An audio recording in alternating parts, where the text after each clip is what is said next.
তাকওয়ার পরীক্ষা নিছেন কি? ফলাফল ফলাফল ফলাফল কি এটাও বুঝে, ফলাফলটাও বুঝে। ওলামায়ে কেরাম আছেন অনেক। আমাদের কাছে যখন পরীক্ষার খাতা আসে না, অনেক সময় এমন খাতা আসে লেখাগুলো অতটা সুন্দর না, একটু বানান টানান ভুলও হয়েছে, কিন্তু বিষয় ওর কাছে যা চাওয়া হয়েছে এত চমৎকার লেখছে, মনে হয় যেন লেখক নিজে আসলে এত সুন্দর লিখতে পারত। বিষয় এত চমৎকার ফুটে এত, তখন পরীক্ষকের দিল ঠান্ডা হয়ে যায়, নাম্বার আর কাটতে মন চায় না, বরং হাতে এক্সট্রা নাম্বার যেগুলো থাকে সবটাই ওরে দিয়া সর্বোচ্চ নাম্বার দেওয়া হয় কিনা? আবার অনেক সময় দেখা যায় এত সুন্দর লেখাওয়ালা খাতা আসে যেন হাতে লেখে নাই, কম্পিউটারে টাইপ করা, কিন্তু যতই আগায় মেজাজ খালি বিগড়ায়। কেন? যা চাওয়া হয়েছে ওর ধারে কাছে নাই, বরং শেষে আবার কি লেখে, মাঝে মাঝে দুই চারটা দুষ্ট পাওয়া যায়, ওস্তাদ জি পাশ করাইয়া দিয়ে না, আপনার জন্য দোয়া করব। কি দোস্ত পান না দুই চারটা খাতা এরকম? ভাই শুনে, ভাই শুনে, সাহাবায়ে কেরামের পরীক্ষার ফলাফলটা কি? আল্লাহও যেন বলছে যে কারো কারো দুই চারটা ভুল টুল হয়েছে আর কি, যেগুলো নিয়ে তোমরা গাড়াগাড়ি করো, পোড়া কপাল। কারো দুই চারটা বানানোর মতো ভুল টুল হয়েছে আর কি, কিন্তু আল্লাহ আল্লাহর রাসূলের আনুগত্যের বিষয়ে তাদের কাছে যা চাওয়া হয়েছে তারা এতটা চমৎকার ভাবে সেটা প্রকাশ করেছে, কিয়ামত পর্যন্ত সাহাবীদের মতো করে আর কেউ প্রকাশ করতে পারবে না। ফলে আল্লাহ তাদের উপর রাজি হয়ে গেছেন, খুশি হইয়া, আল্লাহ খুশি হইয়া, রাদিয়াল্লাহু আনহুম, আল্লাহ খুশি হইয়া আল্লাহ বলেন ভুল টুল যা দুই চারটা হয়েছে লাহুম মাগফিরা, আমি আল্লাহ মাফ করে দিচ্ছি। কয় নাম্বার কত দিছে? আজরুন আযীম, সর্বোচ্চ নাম্বার। কথাগুলো এইভাবে কেন বলতেছি? হুবহু তর্জমা করে না, তর্জমা হুবহু মনে করে আমার গাইলেন না। কেন বলছি? এই সমাজের কিছু নোংরা মানসিকতার মানুষ আছে যাদের খেয়ে দেয়ে কাজ নাই, বসে বসে নবীজির সাহাবীদের দোষ তালাশ করে, খুদ তালাশ করে। শুনে নাও স্পষ্ট পয়গাম, যারা সাহাবীদের দোষ তালাশ করে অথবা এমন লিখনি তৈরি করে যেই লিখনি পড়ে কেউ সাহাবী বিদ্বেষী হয়ে যায়, আমাদের স্পষ্ট অবস্থা, দুনিয়ার মানুষের কাছে তার পরিচয় সে অনেক বড় আল্লামা হতে পারে, অনেক বড় মাওলানা হতে পারে, কিন্তু যাদের কলমে সাহাবীদের দিকে বাজে ইঙ্গিত থাকে অথবা সরাসরি দোষ তালাশ করে তারা কথা বলে, আমাদের স্পষ্ট কথা, দুনিয়ার মানুষের কাছে তাদের ভিন্ন পরিচয় থাকতে পারে, কিন্তু হাক্কানি আলেমের কাছে ওই মানুষগুলোর পরিচয় হচ্ছে তারা নষ্ট, তারা ভ্রষ্ট, তারা গোমরা, তারা পথভ্রষ্ট। এতে কোনো সন্দেহ নাই। নিজের দিল নষ্টের প্রমাণ হচ্ছে সাহাবীদের দোষ তালাশ করা। খবরদার, এই ব্যাপারে একদম কলম চলবে না, জবানও চলবে না। মনে থাকবে ইনশাআল্লাহ? বলেন মনে থাকবে ইনশাআল্লাহ? খবরদার। কাজে আমাদের মূলত কাদের সাথে আমাদের আমলকে মিলাইতে হবে? সাহাবীদের সাথে। কারণ সাহাবীরা নবীজিকে হুবহু কাছের থেকে দেখা কোনটা ওদের করণীয়, কোনটা করা শুধু নবীর জন্য জরুরি, এইরকম আমলগুলো ওনারা জেনেছেন। টোটাল দিনটাই সাহাবীদেরকে নবীজি বুঝাইয়া দিছেন। এই জন্য সাহাবীদের অনুসরণ পুরোপুরি করা মানে হচ্ছে দ্বীনের অনুসরণ করা। সাহাবীদের অনুসরণ যে আমরা করব, সাহাবীদের সাথে আমাদের মৌলিক পার্থক্যটা একটু বুঝি, তাহলে অনুসরণের জন্য আমি কত দূরে আছি, কোন লেভেল, কোন স্পিডে ধরার জন্য আমাকে দৌড় দিতে হবে, স্পিডটা ঠিক করার জন্য আগে দূরত্বটা বুঝতে হবে। সাহাবীদের সাথে আমাদের মৌলিক অনেক পার্থক্য আছে। একটা বা দুইটা ছোট্ট মৌলিক পার্থক্য শোনাই আপনাদেরকে। দেখেন, এক পার্থক্য, সাহাবীরা নবীকে দেখছেন, আমরা দেখি নাই। এটা সারা দুনিয়ার মানুষের আমল একখানে করলেও এই মর্যাদার কাছাকাছি যেতে পারবে না, সোজা হিসাব। তারপরেও শুধু নবীজিকে দেখার কারণেই যে মর্যাদা বাড়ছে বিষয়টা এমন না, এটা মর্যাদা বাড়ার মূল কারণ। কিন্তু আমলের দিক থেকেও সাহাবীরা ছিলেন আমাদের চেয়ে একটু ভিন্ন লেভেলের। সেইটা বোঝার জন্য একটা ছোট্ট উদাহরণ বুঝেন। দেখেন, ছোটবেলায় আমরা লেখাপড়া করছি, খেলাধুলাও তো একটু করছি নাকি? বুড়া তো নাই আমার সামনে, আচ্ছা দাঁড়িয়ে বামে ওই ওস্তাদ খেলছেন না, হাসি হুজুর খেলছেন না, কি লেখছে ওর আগে দিয়ে খেলোই লেখছে শেখ হাসান জামিল কাসেমি দামাত বারাকাতুহুমুল আলিয়া বয়ান বাদেশা। যখন খেলছি তখন তো আমার নাম এত বড় ছিল না, তখন ছিল বয়ানবাদ আসর মাঠে, নাম ছিল হাসাইনা। কি ছিল? এখন লেখছে বয়ান বাদেশা, আর তখন নাম ছিল কি? হাসাইনা। টাইম কখন? বাদ আসর। কিন্তু লেখাপড়াও করছি আলহামদুলিল্লাহ। আমি আমার সময়ের সেরা ছাত্র, জামাতে সবসময় ফার্স্ট, আলহামদুলিল্লাহ। এখনকার বাচ্চারাও খেলাধুলা করে, লেখাপড়া বুঝি করে না? করে। তা আমাদের সাথে এখনকার বাচ্চাদের কোনো পার্থক্য আছে না? নেই? আছে। খুঁজে বাইর করতে পারবে? একটা মৌলিক পার্থক্য শোনায়। আমাদের মাথায় ছিল আমরা সারাদিন পড়বো খালি। এমনও হয়েছে মা বই নিয়ে গেছেন হাতের থেকে, ওস্তাদ ডাক দিয়েছেন, আয় ঘুমায় পড়ো, আয় ঘুমায় পড়ো, এত পড়তেছি। আমরা সারাক্ষণ মাথায় থাকতো পড়বো। শুক্রবার বন্ধ, একটু ফাঁক পাইলে খেলবো, এটা ছিল আমাদের হালত। আর এখনকার বাচ্চাদের সারাক্ষণ মাথায় একটাই, টিপবে, গেমস খেলবে, ওটা খেলবে, ফাঁক পাইলে পড়বে। কথা বলেন না? বলাবেন তোরা কথা কর, ঠিক কিনা? আসামি কয় ঠিক। ঠিক সাহাবীদের সাথে আমাদের মৌলিক পার্থক্যের পয়েন্ট এটা। সাহাবায়ে কেরাম আখিরাতের কাজ করেছে, এই দুনিয়ার কাজ বুঝি আল্লাহর নবীর সাহাবীরা করেন নাই? ওট বকরি চড়ান নাই, খেজুর বাগানের পরিচর্যা করেন নাই, ব্যবসা বাণিজ্য করেছে।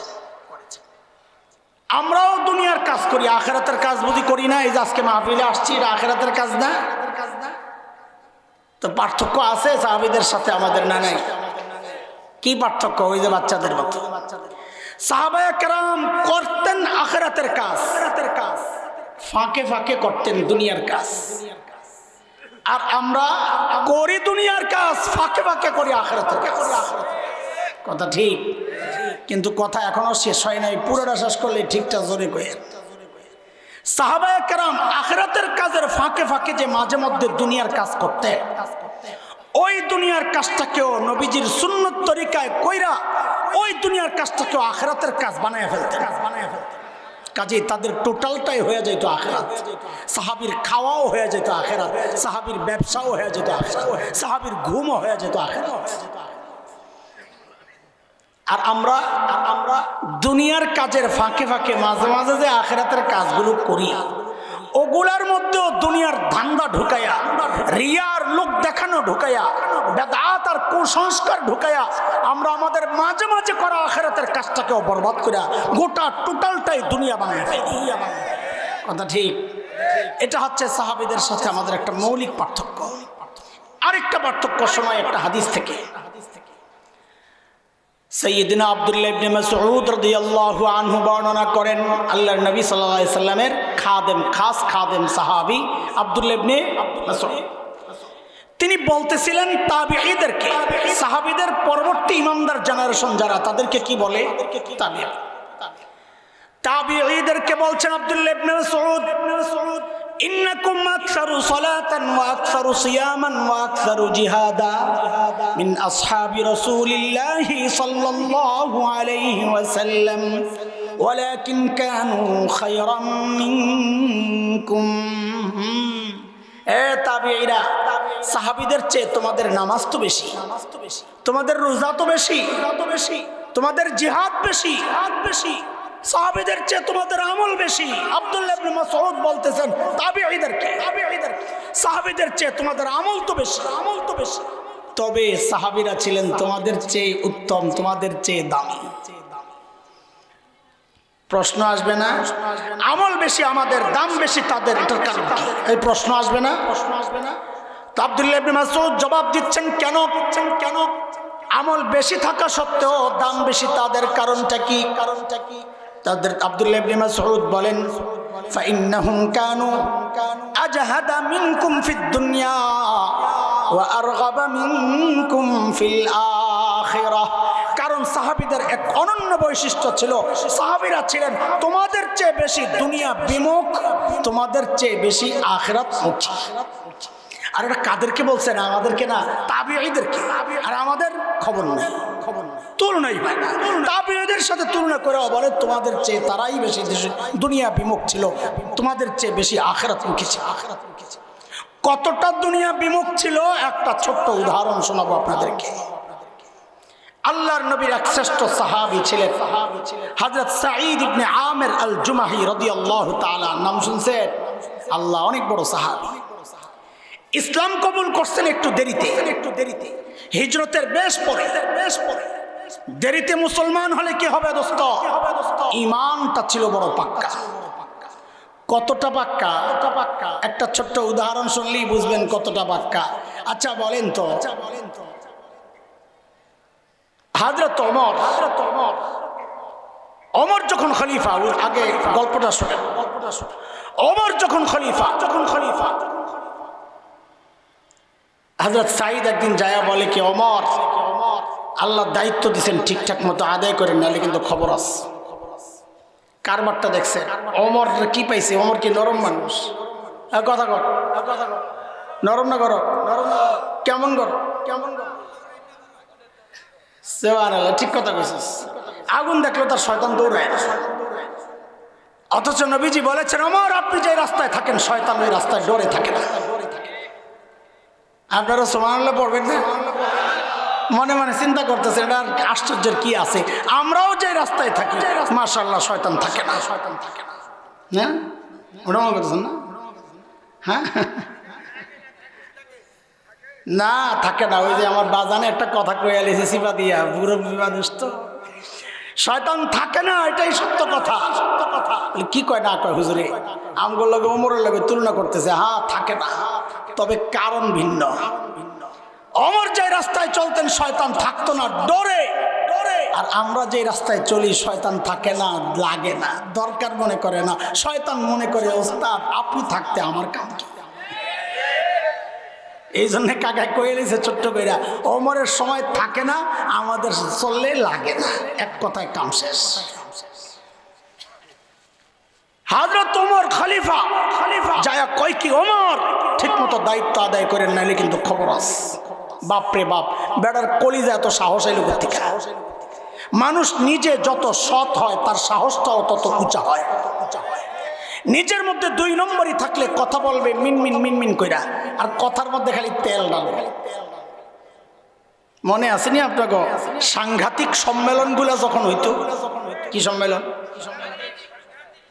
আর লেডি ফেরাউন যখন সামনে বসা থাকতো, পোলাপাইন প্রশ্ন করতো তেলে, মাননীয় প্রধানমন্ত্রী এই বয়সে আপনি কাজের এত এনার্জি কোথায় পান? তাই রে তেল। অথচ বলা দরকার ছিল এই বয়সে এত শয়তানি কেমনে করে? কথা বলে এগুলো বলতে পারে নাই সাহস করে। কেন? নিজে দিন নিজেরা অসৎ ছিল। ভারতের নুন খায় এগুলা চলতো, পাঁচাটা গোলামেরা। আমরা কোনো সংবাদপত্র পড়াইয়া দেওয়া, অফিস পড়াইয়া দেওয়ার জন্য ছেলেদেরকে উৎসাহিত করি না, কিন্তু এটাও ঠিক কারো দ্বারা যদি আমার স্বাধীনতা সার্বভৌমত্ব আক্রান্ত হয়, আমার ঈমান আর আকীদার বিশ্বাসের উপর যদি কেউ আঘাত করে, কোন লেখালেখি করে, তার পরিণাম কি হবে আমরা বলতে পারবো না। দালালি ছেড়ে দাও। এটা ইমানদারদের দেশ, এটাই চরম বাস্তব কথা। এদেশের মানুষ ভোট কেন্দ্রে যায় শততা বিভক্ত হয়, কিন্তু এদেশের মানুষ যখন স্বাধীনতা আর দিন আক্রান্ত হয় তখন সব একসাথে হয়ে যায়। কথা বলে আমাদের শেখুল হিন্দ হযরত মাহমুদ হাসান দেওবন্দি রহমতুল্লাহ আলাইহির একটা উদাহরণ আছে ইমানদারদের, যে আমাদের যে হাত, এই হাতের আঙ্গুলগুলোর মাথাগুলো একসাথে না, আলাদা আলাদা। কাম থাকে না যখন আলাদা আলাদা থাকে, কিন্তু ভাত খাওয়ার সময় সবগুলো এক জায়গায় আয় পড়ে, ঠিক কিনা? আসে না আসে না? বলে আমরা ইমানদাররাও কেউ ধান শীষওয়ালা, কেউ দাড়ি পাল্লাওয়ালা, কেউ লাঙ্গলওয়ালা, কেউ হাত পাখাওয়ালা, কেউ রিক্সাওয়ালা, আবার কেউ মিনারওয়ালা। আমাদের আঙ্গুলগুলো চারোদিকে ছড়াই না, ছিটেন না, কিন্তু যখন ওই দিন বিরোধী আর দেশ বিরোধী কাউকে খাওয়া লাগে, সব খাওয়ার সময় একসাথে হয়ে যায়। কথা বলেন ঠিক কিনা? হ্যাঁ, এটা যেন ওরা জানা রাখে, তো ওদের জন্যই সুবিধা। এই 5 আঙ্গুলের চিপায় পড়লে কিন্তু বাঁচবি না। হযরত ওমরকে যখন এই কথা বলেছে, ওমর তো চমকায় গেছে। আরে এই সৎ লোক আমার দরকার। প্রশাসনিক কাজে এমন সৎ লোক থাকলে নিজের সুবিধা। কখন? যখন নেতা নিজে সৎ হয়। আর নেতা যদি দুর্নীতিবাজ হয়, খুঁজা খুঁজা সন্ত্রাসীদের আইনা খালি নমিনেশন দেয়, কারণ অচিন্তা করে আমি 10 টাকা চুরি করলে ও যদি সৎ হয় আমারে ধরবে। থাকরে বাবা, আমি একটা 2 নম্বরে ফিট করি, আমি 10 টাকা চুরি করুন, ও 1 টাকা খাইব। মিল্লা জিল্লা কুমিল্লা। আমার বাড়ি কুমিল্লা, আবার মনে করিস না কুমিল্লারে খোঁজা মারছি, মিলাইলাম আর কি।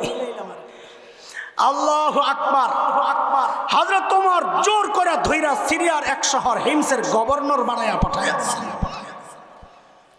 শুনেন, মাঝখানে একটা কথা বুঝালেন, তাইলে সামনের কথা বুঝতে সহজ হবে।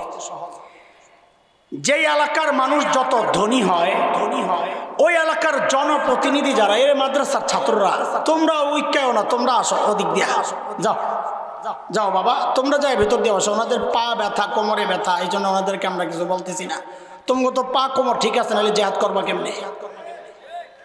যাও গা, ওদিক দিয়ে একদম বাম পাশে আয়া পড়ো, আসহাবুল সীমা লইয়া যাও। আল্লাহ,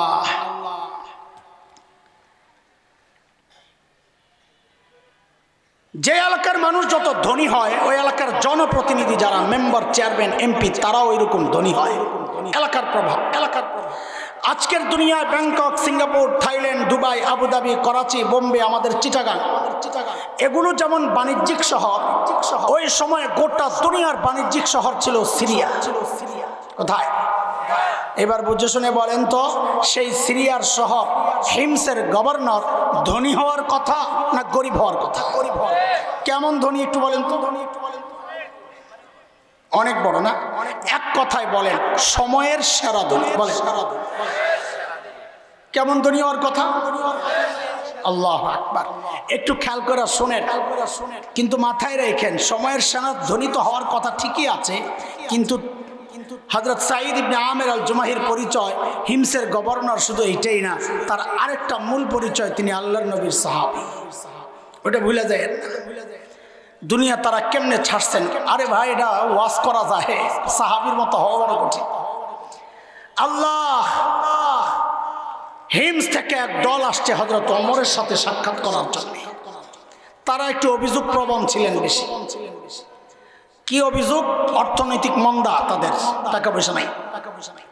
তা হযরত ওমর বললেন, তোমরা একটা কাজ করো, হিমসের গরিবদের একটা লম্বা একটা লিস্ট দাও, আমি বাইতুল মাল থেকে ওদের জন্য কিছু বরাদ্দ দিয়ে দিব।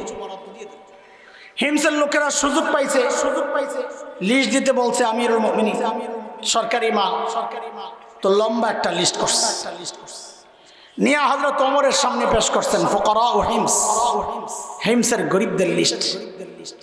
আল্লাহু আকবার। সাইয়েদনা ওমর লিস্টটা ধইরা অবাক হয়ে তাকায় আছেন। কেন? হযরত ওমর দেখেন যে ওই লিস্টের শুরুর দিকেই হিমসের গভর্নর সাঈদ ইবনে আমের আল জুমাহি। এটাও কি কল্পনা করা যায়? সাইয়েদনা ওমর জানতে চাইলেন, আমি এরকম ফাঁকে এরকম কি ব্যাপার, তোমাদের গভর্নর বুঝি গরিব মানুষ? হিমসের লোকেরা জবাব দিলেন, বালা আমিরুনা আফকরুনা, আমাদের গভর্নর শুধু গরিব না, হিমসের মধ্যে সবচাইতে গরিব। হযরত ওমর এই কথা শুনে এত খুশি হয়েছে, সাথে সাথে 1000 স্বর্ণ মুদ্রা প্যাকেট করে দূত মারফত পাঠায়া দিয়েছেন, যাও আমার পক্ষ থেকে আমার সাঈদকে হাদিয়া দিয়ে আসো। কত?